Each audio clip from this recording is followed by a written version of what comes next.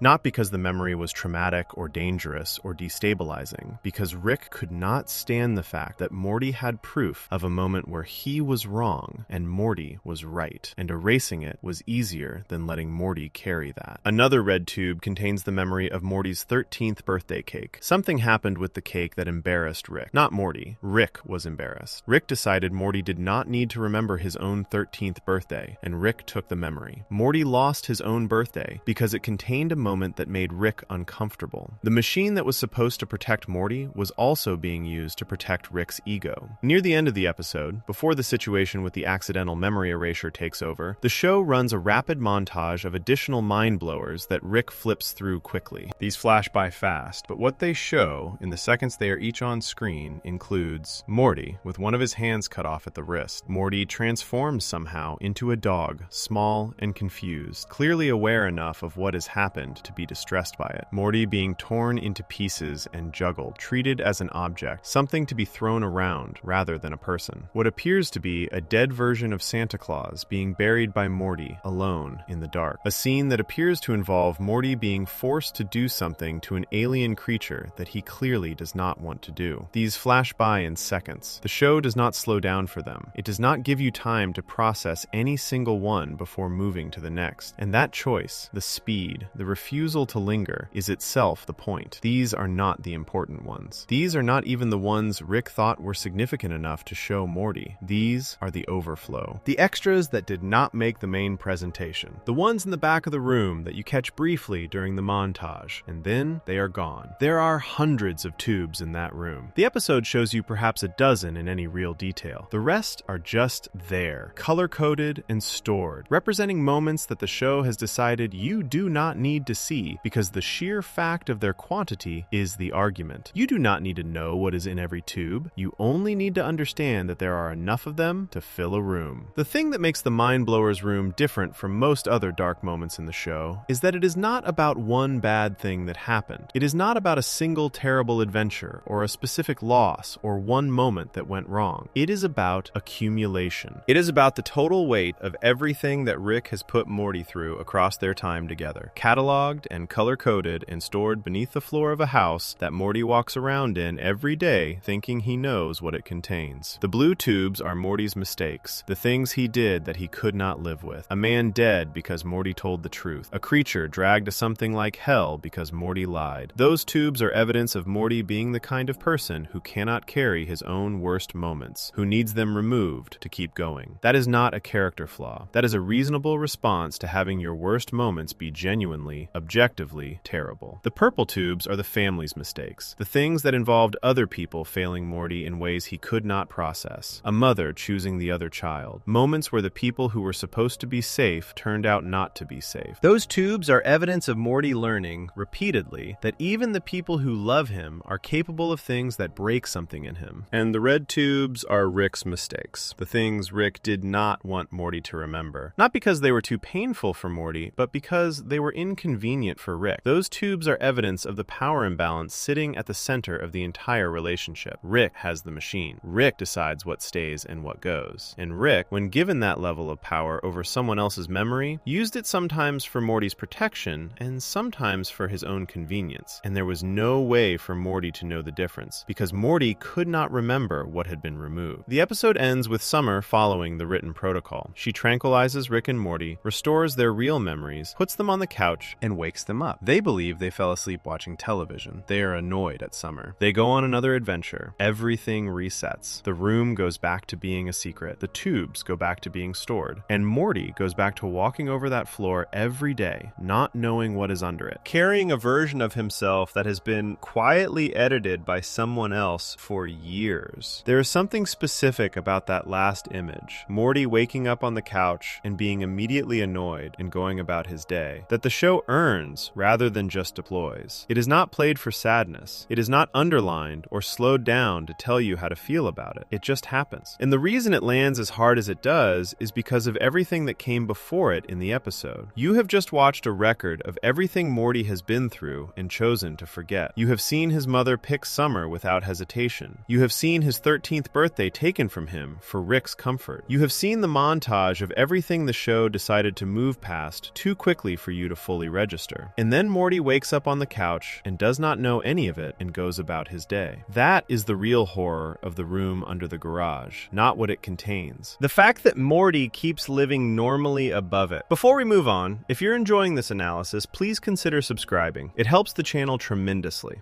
And as bad as the room is, as much damage as it documents, there is one thing it does not contain. One category of worst thing that ever happened that no tube can hold and no memory eraser can reach. Because what happened to Morty in Season 1, Episode 5 was not something Rick erased. It was something Rick quietly avenged instead. And the way he avenged it tells you more about who Rick actually is underneath everything than almost anything else in the entire show. Section 7. Rick's real origin story. There is a version of Rick Sanchez that existed before the show began. Before the garage, before the portal gun, before Morty, before the Citadel of Ricks and the Galactic Federation and every dimension-hopping adventure that fills the series. There was a version of Rick who lived in a house with his wife and his daughter and was, by every indication the show eventually gives you, content. Not performing contentment, not using it as a cover for something darker, actually content. A man with a family he loved, working on science in his garage, not yet the person the show introduces in the pilot episode. That version of Rick is gone. What happened to him is the answer to the question the show spends 5 full seasons building toward before it finally gives you the truth. And when the truth arrives, in the final episode of Season 5, called Rick Mirai Jack, it is worse than most people expected. Not because of the scale of it, though the scale is enormous, but because of the specific, quiet, human shape of it. The worst thing that ever happened to Rick Sanchez did not happen during an adventure. It happened at home, in the garage, on an ordinary day, and it was done to him on purpose by someone who decided that Rick's happiness was an obstacle that needed to be removed. Here is what actually happened. Rick C-137, the Rick the show follows, the Rick who lives with the Smith family, the one who is Morty's grandfather, was a young scientist. He had a wife named Diane. He had a daughter named Beth, who at the time of what is about to be described was very young, still a child. Rick was working on science in his garage, the same way he always works on science. And one day, another Rick showed up, a different version of Rick from a different dimension, who had already developed the ability to travel between worlds. This other Rick wanted something from him. He wanted Rick C-137 to build his own version of the portal technology, the device that makes interdimensional travel possible, and join the other Ricks out in the multiverse. Come explore, come Come see everything. Leave the house and the wife and the daughter and come be part of something bigger. Rick C-137 said no. He said no because he had what he wanted. He was not restless. He was not unfulfilled. He was not secretly yearning for the universe the other Rick was offering. He had Diane and Beth and his garage and his work, and that was enough. So he said no, and the other Rick left. Shortly after, a bomb went off in Rick C-137's garage. The other Rick sent it. The explosion destroyed the house and killed Diane and the young Beth. Rick C-137 survived, injured and completely alone in the rubble of the place where his family had been minutes before. The other Rick, the one who would eventually be known throughout the show as Rick Prime, did this not out of rage exactly. He did it because he found Rick's attachment to his family inconvenient. Rick's love for Diane was the reason he said no, so the other Rick removed the reason. He killed 2 people to solve the problem of Rick being too happy to want to leave. That is the origin of everything. The show had hinted at this for years. In the first episode of season 3, called The Rick Shank Rickdemption, Rick tells a version of this story to a Federation agent during an interrogation. He describes a younger Rick, a wife, a daughter, another Rick showing up with a portal gun, a bomb, the loss. But he then claims the memory was entirely made up, a fake backstory he invented to manipulate his interrogator. He waves it off. He says it is a totally fabricated story and moves on. And the show lets that ambiguity sit for 2 more full seasons. Was it real? Was it a manipulation? Rick himself seemed to be saying it was fiction. Rick Murray Jack answers the question. It was real. All of it. The story he told the interrogator and then denied was the truth. The denial was the lie, not the memory. What the season 5 finale adds to the story, the part that goes beyond the basic outline, is what happened to Rick after the bomb. And this is where the episode stops being about a backstory and starts being about what grief actually does to a person over a very long time. Rick did not immediately build a portal gun and launch himself into the multiverse on a revenge mission. That is the cleaned up version of the story. The action movie version, where loss becomes fuel and grief becomes motivation and the hero charges forward. What actually happened is slower and much sadder. Rick stayed. He lived in the wreckage of his destroyed house, a shell-shocked, broken man sitting in the ruins of the place where his family had been, not doing much of anything for an extended period of time. He was not building. He was not planning. He was just there, in the rubble, trying to figure out how to keep existing without the people who had made existing feel worthwhile. Eventually, he pulled himself together enough to start working. He built his own version of the portal technology, not because someone gave it to him or helped him, but because he taught himself, working from scratch, out of the same garage that had been destroyed around him. He needed it to go looking for the Rick who killed his family. He needed to be able to move between worlds to find the specific version of Rick who had come to his door and offered him a deal, and then, when the deal was refused, sent a bomb to end the conversation. So he started looking. The search took decades. And what it turned him into across those decades is documented in a montage the season 5 finale shows Morty through a brain scan device. A full record of Rick's memories from the period between losing Diane and arriving at the Smith family home. The montage shows Rick moving through dimension after dimension, finding Rick after Rick, checking each one against the memory of the specific Rick who killed Diane, finding that none of them match, and then killing them anyway, or sometimes moving on. The numbers involved are staggering. He killed hundreds of other Ricks in the search, maybe thousands. He became, across the course of this search, one of the most feared and dangerous beings in the multiverse. Not because he wanted to be, but because the search required it, and he had nothing left that made him want to be careful about how he went about it. The other Ricks noticed. At some point, the Ricks of the multiverse banded together against Rick C-137 because his rampage was threatening all of them. They sent groups after him. He survived all of them and kept going. Eventually, a peace was negotiated, a truce between Rick C-137 and the collective of other Ricks that resulted in the formation of the Citadel of Ricks, the massive space station where Rick and Morty variants from across the multiverse live and work together. Rick C-137 was instrumental in creating it. He also, fairly quickly, walked away from it. He did not care about governing a collection of alternate versions of himself. He cared about finding the Rick who killed Diane, and the Citadel was not going to help him do that. By the time he gave up the active search, not because he found Rick Prime, but because decades of looking had produced nothing, and the weight of it had ground him down completely, Rick had become the person the show introduces in the pilot. The alcoholism was already there. The nihilism was already there. The habit of performing not caring as a way of not having to feel the size of what he had lost was already deeply established. The Rick who shows up in Morty's room in the middle of the night, smelling like alcohol, dragging a 14-year-old boy on dangerous adventures, that Rick is the end product of what the bomb in the garage made. A man who lost everything that mattered to him before he was old enough enough for it to feel survivable, and then spent the next several decades failing to get it back, and then gave up and found a substitute family to collapse into instead. Because that is what the Smith family is at the beginning of the show. They are a substitute. Rick did not come back to Beth because he had processed his grief and was ready to be a father again. He went looking for a dimension where Beth had survived, where the adult version of his daughter was alive and living her life, and he found one where that dimension's Rick had already abandoned the family years before. He showed up. He crashed his ship into their garage. He moved in. He became Morty's grandfather by inserting himself into a family that was not originally his, in a dimension that was not originally his, because the original everything was gone, and this was the closest available replacement. And Morty, the specific Morty who becomes the Morty of the show, is not even originally Rick's grandson. He is the grandson of Rick Prime. The Rick who killed Diane came from a dimension where his own version of the Smith family existed, including his own Morty. Rick C-137 moved into that dimension specifically because Rick Prime had come from there, hoping that one day Rick Prime would come back and Rick would finally get his chance at the revenge that had driven the previous decades of his life. The Morty he ended up caring about is the grandson of the man who murdered his wife. This detail, revealed in the Season 6 premiere called Solarix, reframes the entire series in a quiet and devastating way. Every moment of connection between Rick and Morty, every time Rick went back for him, every time he protected him, every time the relationship showed something real underneath the chaos, exists in the shadow of this fact. Rick came to this family as a waiting strategy. He stayed because something happened that he did not plan for, which is that he started to actually love these people. But the starting point was calculated. The starting point was revenge. There is one more piece of this that the show adds later, in a Season 7 episode called Unmortrican, that makes the origin story even harder to sit with. Rick Prime, the Rick who killed Diane, did not stop with Diane C-137. He built a weapon called the Omega device. What the Omega device does is kill one version of a person across the multiverse in a way that eliminates all versions of that person everywhere. Using this weapon on even one version of Diane effectively erased every Diane Sanchez across every dimension. Not just Rick's Diane, every single one. Every version of her that had survived in any world, under any circumstances, was removed from existence by a single use of this weapon. This means that whatever quiet hope Rick might have carried, that somewhere, in some dimension, a version of Diane was still alive and living her life, was also taken from him. The multiverse, which the show uses constantly as a source of second chances and alternate possibilities, offered Rick no version of that particular second chance. Rick Prime made sure of it. Every Diane is gone. There is nowhere Rick could travel, no portal he could open, no dimension he could find where a version of his wife exists. The show does eventually let Rick find Rick Prime. They fight, Rick wins. But the way the show handles the aftermath of that victory is deliberately and carefully anticlimactic. Rick gets what he spent decades working toward. The revenge is completed. And what he is left with afterward is not relief or closure or the feeling that something has been restored. He is left with exactly what he had before, minus the thing that had been driving him. The family is still the substitute family. Morty is still the grandson of the man who destroyed his life. Diane is still gone from every dimension. Winning did not put anything back. What Rick's real origin story does to the show, what it does to every earlier episode once you know it, is give a specific shape to the thing that was always underneath the performance. The nihilism, the drinking, the constant motion from one adventure to the next, the inability to slow down and sit with anything for too long, the way he pushes people away at the exact moment they get close enough to matter. All of it is a man who learned at the worst possible time, in the worst possible way, that the things you love can be taken from you in a single moment by someone who finds your love for them inconvenient. He learned that lesson completely. He has been living inside it ever since. There is a small detail from early in the show that lands very differently once you know the origin. In Season 1, Rick tells Morty that love is just a chemical reaction that compels animals to breed. It hits hard, he says, and then it slowly fades, leaving you stranded in a failing marriage. He says this casually, as a throwaway observation, a piece of Rick's standard issue nihilism about how nothing is real and everything is just biology. But Rick does not actually believe love fades. He knows exactly how permanent it can be. He knows because Diane has been gone for decades, and he is still looking for the man who took her. You do not spend 20-odd years hunting someone across every dimension in the multiverse because a feeling faded. He said love fades because admitting the alternative, that it does not fade, that it stays, that losing it leaves a wound that does not close regardless of how much time passes or how many dimensions you travel through, was something he could not not say out loud to a 14-year-old boy sitting at a kitchen table. The worst thing that ever happened to Rick Sanchez happened in his own garage, on a quiet day when another version of himself decided that Rick's happiness was not something worth respecting. Everything else in this show is downstream from that bomb. __quote_6___, and Morty, who has no idea about any of this for most of the series, who carries the weight of the adventures without understanding what drives them, has his own worst moments that have nothing to do with Rick's history. Because there are things that happen to Morty directly, in his own body and his own experience, that Rick could not prevent and that change something in him permanently. The next one on this list is the kind of thing the show almost never talks about directly, and the restraint of how it handles it makes it heavier, not lighter. Section 8. Morty kills someone during a purge. There is a version of Morty Smith that existed at the beginning of the show. He is 14 years old, nervous, easily frightened, and deeply uncomfortable with violence. He flinches, he hesitates. He argues with Rick about whether they have to do things the dangerous way when there is probably a safer option available. He is the part of the partnership that represents something like a conscience. Not because the show assigns him that role explicitly, but because his reactions to the things Rick does so casually serve as the audience's reference point for what a normal human response to any given situation looks like. When Rick shoots something without hesitation, Morty's flinch is what tells you that you are supposed to register that as significant. When Rick makes a choice that costs someone else something, Morty's discomfort is the thing that keeps the show from becoming completely numb to its own darkness. That version of Morty, the one who flinches, who hesitates, who feels the weight of things, is still recognizable through most of the series. But there is an episode in Season 2 that reveals something about what the adventures have been quietly doing to him underneath the surface. Something that the show does not announce or underline or give a dedicated emotional scene to process. It just happens, and then the episode moves on, and the implications sit there for anyone paying close enough attention to notice them. The episode is called Look Who's Purging Now. It is the 9th episode of the 2nd season. The premise is built around a planet that holds an annual event called the Festival, a period of time, one night per year, during which all laws are suspended and any act, including violence, is permitted without consequence. The concept is directly taken from a series of horror movies called The Purge. Rick and Morty land on this planet during the festival, which is already underway. The planet's society has built its entire year around this single night. Citizens spend 11 months being peaceful and productive specifically because they know the festival is coming, and the festival is the pressure release valve for everything they have built up. Rick and Morty's initial goal is simple and practical. They need to fix their ship, and to do that, they need to get to a lighthouse on a cliff where they can set up a signal beacon. They find a young woman named Arthricia who agrees to help them navigate the planet safely during the festival. She guides them through the chaos of the night, helping them avoid the worst of what is happening around them. They trust her. They work together. And then she betrays them. She leads them into a trap, steals their ship, and leaves them stranded on the planet in the middle of the purge night with no way out. They make it to the lighthouse on foot. The lighthouse is occupied by an old man who lives there alone. He lets them inside. They are waiting for Rick to be able to set up the beacon and get them off the planet. And while they wait, the old man tells Morty a story. The story is boring. The show makes this explicit. It is deliberately, specifically boring. The old man drones on about his life and his experiences in a way that tests Morty's patience. And then, eventually, the old man says something that crosses a line. He insults Morty, directly and personally. He says something that dismisses who Morty is, that treats him as small and irrelevant and not worth taking seriously. The show does not replay the exact words. What it shows is Morty's reaction. Morty pushes the old man down the stairs. Not in a cartoon way. Not in the way that animated shows sometimes use violence as a visual punchline, where everything snaps back to normal in the next scene. Morty pushes the old man, and the old man falls down the stairs, and the old man does not get back up. He is dead. Morty killed him. Over an insult. Over the specific pain of being dismissed and belittled by someone who had no reason to do it and no right to, and did it anyway. For a moment, the episode lets that sit. Morty stands at the top of the stairs and looks at what just happened, and the show does not immediately move to the next thing. There is a beat, a pause. The weight of it is given a second to exist before the episode continues. Then the mob arrives. Arthricia, having taken their ship and dealt with whatever she needed to deal with, comes back. The situation outside the lighthouse has escalated. A large group of people, fully participating in the festival, surrounds the building and comes for Rick and Morty. They are armed and numerous, and they are not going to negotiate. Rick and Morty are cornered in the lighthouse with no ship, no clear escape route, and a crowd of people outside who intend to kill them. Rick gives Morty a weapon. What happens next is the episode's darkest sequence. Morty, who began the series as the person who flinches at violence, who represents the normal human response to the things Rick does without thinking, opens the lighthouse door and starts shooting into the crowd. Not carefully, not strategically, in the precise way that Rick approaches violence as a problem to be solved efficiently. Morty shoots the way a person shoots when something that has been building for a long time finally finds a release point. He is loud. He is not controlled. The show frames it as something being let out of him, rather than something he is making a deliberate choice to do. Rick watches this happen. His expression during the sequence is not horror. It is not even surprise. It is something closer to quiet recognition. The look of someone watching a thing they half expected finally arrive. The mob is dealt with. The situation resolves. Rick and Morty survive the night. Arthresia comes back around, and it turns out she has her own reasons for being on the planet, and her own relationship to the festival that the episode explores. And by the end of it, there is something almost like resolution to the larger story the episode is telling about why the festival exists and what it does to the people who live under it. But the sequence at the lighthouse stays. Here's what makes it significant, beyond the shock of seeing Morty commit violence in an extended and unreserved way. The show has shown Morty in violent situations before this episode. He has been in gunfights. He has been in situations where people around him were killed and he had to keep moving. He participated in the chaos of earlier adventures in ways that were not entirely clean. But those earlier instances were always framed as survival, Morty reacting to things that were happening to him, defending himself or Rick because the alternative was worse. The lighthouse sequence is different. The insult from the old man was not a threat to Morty's life. Pushing him down the stairs was not self-defense. And the shooting that follows in the mob sequence, while it does involve real physical danger, has an emotional quality to it that goes beyond necessity. Morty is letting something out, and the thing he is letting out has been in there for a while. The show has been slowly and quietly demonstrating across season 1 and into season 2 that being Rick's companion has costs that do not always show up immediately. The Cronenberg episode showed you what it looks like when Morty absorbs a catastrophic loss and keeps moving. The Mind Blower's room showed you the archive of everything that had to be removed from him just to keep him functional. The Purge episode shows you something different. Not the damage that had to be extracted, but the damage that stayed in and found a different kind of exit. There is a concept that the show never names explicitly, but builds toward carefully across its run. The idea that repeated exposure to extreme situations changes a person not through dramatic moments of transformation, but through gradual, quiet accumulation. Morty does not become a different person in the lighthouse. He does not have a villain origin moment or a clear turning point that the narrative marks as significant. He shoves an old man who said something mean, and then he shoots into a crowd while making noise that does not sound like the Morty who asked Rick for a love potion in season 1, and then the night ends and he goes home and the show continues. That continuity, the way the show refuses to make the lighthouse moment into a big narrative event, is what makes it actually disturbing. It is not treated as a threshold crossed. It is treated as a thing that happened on a Tuesday that says something about who Morty has been quietly becoming. Rick's reaction matters here too. He does not try to stop Morty during the shooting sequence. He does not pull him back or tell him that is enough or express concern about what he is watching. He watches. He lets it happen. And there is an argument to be made. The show does not make it explicitly, but it is there in the composition of the scene, that Rick already knew this was in Morty, that he had been watching it build across the adventures, and that the lighthouse sequence is, from Rick's perspective, simply the moment when the pressure found a way out. He is not alarmed because he is not surprised. What does it mean that the person who represents the audience's moral compass in the early episodes of the show is capable of this by the 9th episode of the 2nd season? It means the adventures are working on him. It means that the things Morty has experienced, the Cronenberged world, the me-seeks chaos, the dangerous dimensions, the constant exposure to Rick's version of how the universe works, are not just passing through him without leaving marks. They are building something. Not a villain, not a version of Morty that has abandoned the parts of himself that made him recognizable, but a version of Morty who, when pushed past a certain point, does not hesitate the way he used to. The old man at the top of the stairs said something dismissive. In season 1, Morty would have let it go. He would have been hurt, and he would have shown it, and he would have looked to Rick for some kind of response, and then moved on. By season 2, episode 9, that version of Morty is not entirely gone, but he is not the only version available anymore. There is another version underneath him now, built from everything that has accumulated, and that version pushed the old man. The detail that the show handles most carefully is the old man's death. It is not played for comedy. The lighthouse sequence around it has genuinely funny moments. Rick Rick and Morty in this show are never completely without the dark humor that defines the series. But the old man dying is not one of them. He is dismissed from the episode immediately afterward, not in the way that inconvenient plot points get dismissed for pacing reasons, but in the way that something which has already said what it needed to say simply stops being part of the scene. He is dead. Morty is at the top of the stairs. The mob is coming. Life continues. There is a reading of this episode that focuses primarily on its satire of the Purge movies, the idea of a society that builds a pressure release valve into its calendar,